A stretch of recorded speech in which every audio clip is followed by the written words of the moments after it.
Doctors potentially face being fired in England for not having COVID jabs. National Health Service staff are taking the matter to court. Around 80,000 workers still aren't vaccinated ahead of the deadline to get the first jab. But lawyers claim the government's threat to sack staff goes against fundamental freedoms. If people have to give away their bodily autonomy, there's a question over whether they remain free. It is causing an unacceptable level of stress and uncertainty for them, and for the health service and the public. NHS COVID guidelines in England say employees must have had their first vaccine dose by February the 3rd. Unvaccinated staff face the sack if they can't be redeployed to a position that requires no interaction with patients.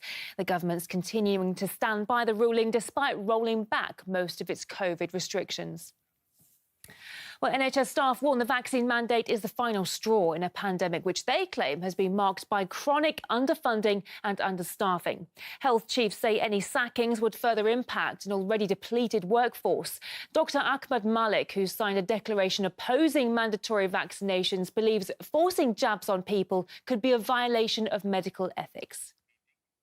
The concept of mandatory vaccination is really knocking down the cornerstone of medical ethics that we've enjoyed for centuries.